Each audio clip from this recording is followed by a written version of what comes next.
Reporter big impact. കയർ ബോർഡിൽ അനധികൃത നിയമനം നടത്താനുള്ള നീക്കം MSME ഉപേക്ഷിച്ചിരിക്കുന്നുവെന്നാണ് ഇപ്പോൾ വരുന്ന വാർത്ത. തൊഴിൽ പീഡന പരാതിയിലെ കുറ്റാരോപിതനായ മുൻ സെക്രട്ടറി ജിതേന്ദ്ര കുമാർ ശുക്ലയ്ക്ക് പുതിയ ചുമതല നൽകാനുള്ള നീക്കമാണ് ഉപേക്ഷിച്ചത്.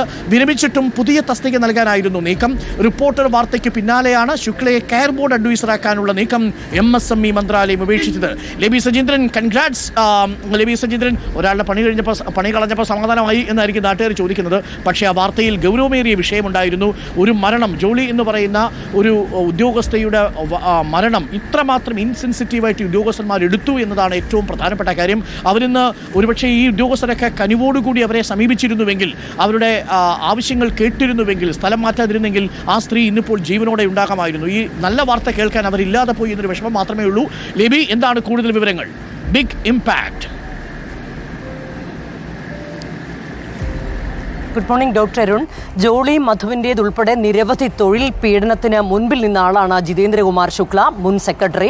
അതുമാത്രമല്ല, അഴിമതി ആരോപണം നിരവധി തവണ ഉയർന്നിട്ടുണ്ട്. CBI അന്വേഷണം നേരിട്ട ആളാണ് ഇയാൾ. കഴിഞ്ഞ സോണൽ ഡയറക്ടറായി ഇയാളുടെ 60ാമത്തെ വയസ്സിൽ വിരമിച്ചതാണ്. ആ വിരമിച്ചതിന് തൊട്ട് പിന്നാലെ 2 വർഷം MSME മന്ത്രാലയം എക്സ്റ്റൻഷൻ നൽകിയാണ് സെക്രട്ടറിയുടെ ചുമതല നൽകി കയർ ബോർഡിൽ ഏറ്റവും വലിയ പോസ്റ്റിലേക്ക് വിട്ടത്. ആ സമയത്താണ് തൊഴിൽ പീഡനത്തിൻ്റെ ഏറ്റവും വലിയ ചരിത്രവും ഉണ്ടാകുന്നത്. ഈ ജോളി മധു അടക്കമുള്ളവരെ തൊഴിൽ പീഡനം നടത്തിയ സംഭവം. അതുമാത്രമല്ല, ഇയാളുടെ ഇഷ്ടത്തിന് വിരുദ്ധമായി നിൽക്കുന്നവരെ ആൻഡമാനിലേക്കും ത്രിപുരയിലേക്കും ഒക്കെ ട്രാൻസ്ഫർ ചെയ്ത് പീഡിപ്പിക്കുന്നൊരവസ്ഥ. ഇതെല്ലാം ഇത്രയും അധികം പരാതി ഉയർന്നിട്ടും ഇയാൾക്ക് അനക്കം ഒട്ടും ഉണ്ടായില്ല. കാര്യം അത്രത്തോളം പിടിപാടുള്ള ആളാണ്.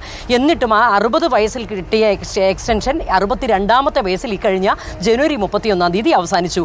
അതിന് തൊട്ടടുത്ത ദിവസം MSME മന്ത്രി തന്നെ ഇയാളെ കയർ ബോർഡിൻ്റെ അഡ്വൈസറായി നിയമിക്കാനുള്ള ശുപാർശയാണ് നൽകിയത്.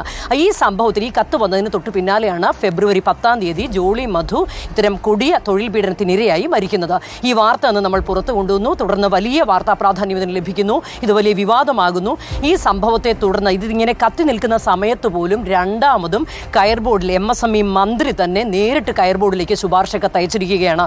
ഈ ശുക്ലയെ, ഇത്രയും കുറ്റാരോപിതനായ ശുക്ലയെ അഡ്വൈസറാക്കി നിയമിക്കണം എന്നുള്ള കത്ത് വരികയാണ്. ഈ കത്ത് അന്ന് പുറത്തുവിട്ടത് നമ്മളാണ്. ഈ വാർത്ത അന്ന് പുറത്ത് കൊണ്ടുവന്നത് നമ്മളാണ്. അതിനൊരു വലിയ ഇപ്പോൾ ഒരു ഇമ്പാക്റ്റാണ് ഉണ്ടായിരിക്കുന്നത്. അതേ തുടർന്ന് നമ്മുടെ വാർത്തയെ തുടർന്ന് അത് എംപ്ലോയീസിൻ്റെ ഗ്രൂപ്പിലൊക്കെ വലുതായി തന്നെ പ്രചരിപ്പിച്ചിരുന്നു ഉദ്യോഗസ്ഥർ തന്നെ. അതിനുശേഷം ജോളി മധുവിൻ്റെ കുടുംബം MSME മന്ത്രിക്ക് ഇതെല്ലാം സൂചിപ്പിച്ചുകൊണ്ട് പരാതി നൽകിയിരുന്നു.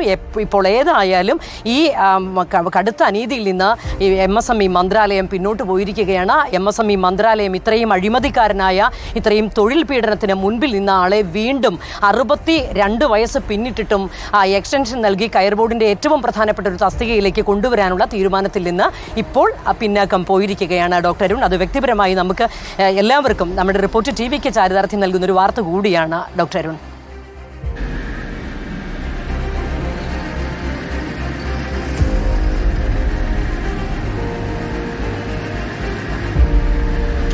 ഓക്കെ, വളരെ പ്രധാനപ്പെട്ട കാര്യമാണ്. അയാളുടെ തൊഴിൽ കളഞ്ഞു എന്നുള്ളതല്ല, അയാൾ ആ സ്ഥാനത്തിരിക്കാൻ അർഹനല്ല എന്നുള്ളത് നമുക്ക് നേരത്തെ തന്നെ മനസ്സിലായിരുന്നതാണ്. എന്തായാലും ലേബിയുടെ റിപ്പോർട്ടിംഗ്, വളരെ ശക്തമായ റിപ്പോർട്ടിംഗ് ആ അർത്ഥത്തിൽ കേന്ദ്രത്തെ തീരുമാനമെടുക്കാൻ പ്രേരിപ്പിച്ചിരിക്കുന്നു. പുനർനിയമനം നൽകില്ല ശുക്ലയ്ക്ക് എന്നുള്ളതാണ് ഇപ്പോൾ ലഭിക്കുന്ന വിവരം.